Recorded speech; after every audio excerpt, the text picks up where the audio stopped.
Hello friends, intelligence bureau இந்திய புலனாய்வு துறையில் இப்போ ரீசெண்டாக assistant intelligence officer group C notification announce பண்ணியிருந்தாங்க இல்லையா. அதுக்கு எப்படி நம்ம மொபைலில் ஆன்லைனில் அப்ளை பண்ணணும், அதாவது மொபைலை யூஸ் பண்ணி எப்படி அப்ளை பண்ணலாம், அதை ஸ்டெப் பை ஸ்டெப்பாக டீட்டெயிலாக பார்க்கலாம். இப்போ நம்ம எடுத்த உடனே டேரெக்டாக லாகின்ல போக முடியாது, ஏன்னா நம்ம முதல்ல ரிஜிஸ்டர் பண்ணணும். ஸோ கீழே பாருங்கள், நியூ ரிஜிஸ்டர் இயர் அப்படின்னு இருக்கும், அதை வந்து கிளிக் பண்ணுங்கள். அதை கிளிக் பண்ணிங்க அப்படின்னா இந்த மாதிரி ஒரு ரிஜிஸ்ட்ரேஷன் பேஜ் வந்து உங்களுக்கு ஓப்பன் ஆகும். இதில் போஸ்டிங் நேம் வந்து செலக்ட் பண்ணிக்கோங்க. ஆல்ரெடி டிஃபால்ட்டாக கொடுத்துருப்பாங்க, assistant central intelligence officer great 2 executive அப்படின்னு காமிச்சிருப்பாங்க. ஸோ இதில் உங்கள் name, applicant name, 10th mark ஷீட்டில் உங்கள் நேம் எப்படி இருக்கோ அதே மாதிரி தான் இந்த இடத்துல நீங்கள் என்டர் பண்ணணும். அடுத்து மொபைல் நம்பர் கேட்டிருப்பாங்க, அதை என்டர் பண்ணிவிட்டு கன்ஃபார்ம் பண்ணிக்கோங்க. அதே மாதிரி இமெயில் அட்ரஸ் கேட்டிருப்பாங்க, அதை என்டர் பண்ணிட்டு கன்ஃபார்ம் பண்ணிக்கோங்க, சரிங்களா. அடுத்து கீழே ஜென்ரேட் ஓடிபி அப்படின்னு இருக்கும், அதை கிளிக் பண்ணிங்க அப்படின்னா நீங்கள் என்டர் பண்ண இமெயில் ஐடி மொபைல் நம்பருக்கு ஓடிபி சென்ட் பண்ணியிருப்பாங்க.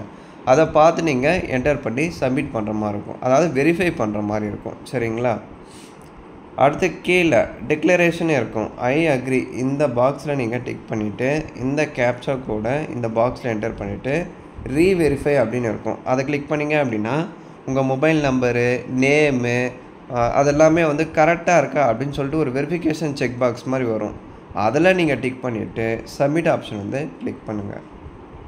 ஸோ இப்போ ரிஜிஸ்டர்டு சக்ஸஸ்ஃபுல்லி ரிஜிஸ்ட்ரேஷன் நம்பர் காமிச்சிருப்பாங்க, அதை நோட் பண்ணிக்கோங்க. இப்போ அப்ளிகேஷன் டேஷ்போர்டு ஓப்பன் ஆகும். இதில் மேலே ரைட் சைட் கார்னரில் கோ டு அப்ளிகேஷன் அப்படின்னு இருக்கும், அதை வந்து கிளிக் பண்ணுங்கள். ஸோ இப்போ அப்ளிகேஷன் ஃபார்ம் ஓப்பன் ஆகும் friends.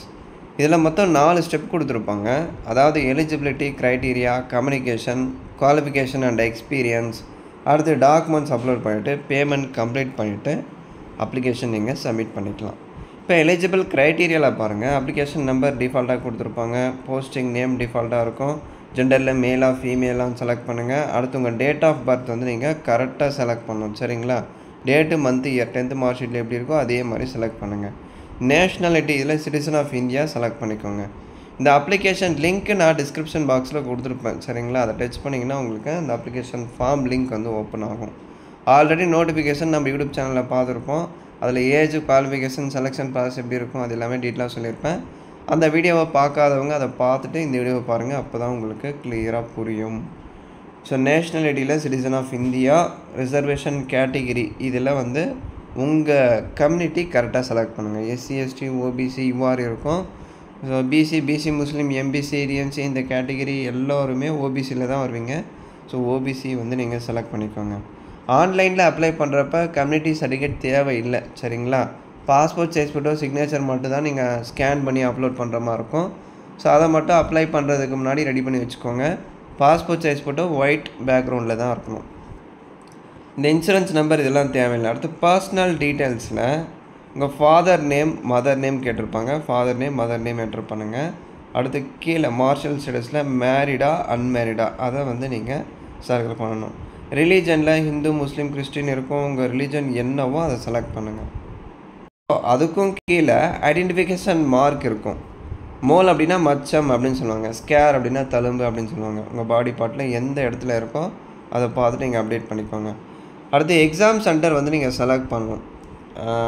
Exam state, exam city ரெண்டுமே செலக்ட் பண்ணணும். ஸ்டேட்டில் எல்லாமே தமிழ்நாடு செலக்ட் பண்ணுங்கள். தமிழ்நாடு செலக்ட் பண்ணிவிட்டு சிட்டியில் உங்களுக்கு எது நியராக இருக்கோ, சென்னை, வேலூர், கோயம்புத்தூர், திருச்சி, மதுரை, சேலம் அந்த மாதிரி கிட்டத்தட்ட ஒரு 8 டிஸ்ட்ரிக்ட் கேட்டிருக்காங்க. அதில் எந்த டிஸ்ட்ரிக்ட் உங்களுக்கு நியராக இருக்கோ ஏதாவது ஒரு 5 டிஸ்ட்ரிக்ட் வந்து நீங்கள் செலக்ட் பண்ணுங்கள், சரிங்களா. எக்ஸர்வீஸ் மேன் டீட்டெயில்ஸ் கேட்டிருப்பாங்க, அதெல்லாம் நோ செலக்ட் பண்ணுங்கள். முன்னாள் இராணுவத்தினராக இருந்தால் எஸ்சி, இல்லை அப்படின்னா நோ. அடுத்து ஸ்போர்ட்ஸ் பர்சனாக இருந்தால் எஸ்சி, இல்லை அப்படின்னா நோ செலக்ட் பண்ணுங்கள். அதே மாதிரி டிபார்ட்மெண்டல் எம்ப்ளாயி அதுலேயும் நோ தான் வரும், நோ செலக்ட் பண்ணிட்டு சேவ் நெக்ஸ்ட்டு கிளிக் பண்ணுங்கள். ஸோ அடுத்த ஸ்டெப்பில் அட்ரஸ், கம்யூனிகேஷன் டீட்டெயில்ஸ் கேட்டிருக்காங்க.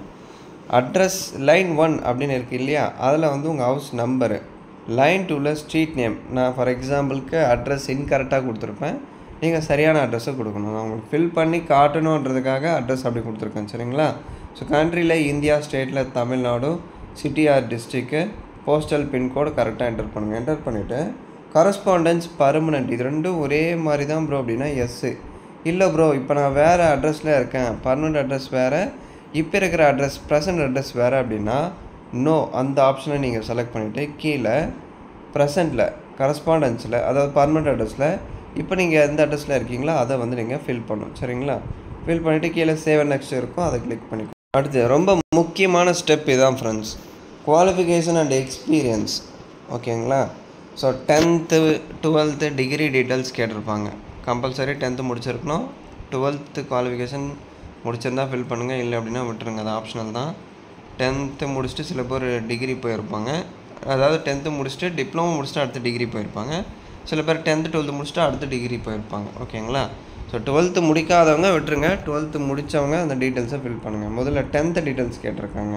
இதில் நேம் ஆஃப் தி போர்டு, இல்லை ஸ்டேட் போர்டு, எந்த இயரில் பாஸ் பண்ணிங்க, எந்த ஸ்கூலில் நீங்கள் 10th படிச்சிங்க, நான் எக்ஸாம்பிளுக்கு என்டர் பண்ணியிருப்பேன். இதெல்லாம் நீங்கள் சரியான ஸ்கூல் நேம் வந்து என்டர் பண்ணணும். ஓகேங்களா? Subject combination, maths, English, science, அந்த மாதிரி ஒரு 3 சப்ஜெக்ட் நேம் ஃபில் பண்ணுங்கள். குவாலிஃபைடில் பாஸ் ஆப்ஷன் செலக்ட் பண்ணுங்கள். இதில் பர்சன்டேஜ் செலக்ட் பண்ணிவிட்டு எல்லா சப்ஜெக்டோட ஓவரால் பர்சன்டேஜ் 10th மார்க் ஷீட்டில் பர்சன்டேஜ் கீழே காமிச்சிருப்பாங்க, அதை பார்த்து என்டர் பண்ணுங்கள். அடுத்து 12th முடிச்சிருந்தா 12th டீட்டெயில்ஸ் ஃபில் பண்ணுங்கள், இல்லை அப்படின்னா ஸ்கிப் பண்ணிக்கோங்க. சரிங்களா? அது கம்பல்சரி இல்லை. இது ரெட் கலரில் ஸ்டார் போட்டிருக்காங்க இல்லையா, அதை மட்டும் நம்ம ஃபில் பண்ணால் போதும்.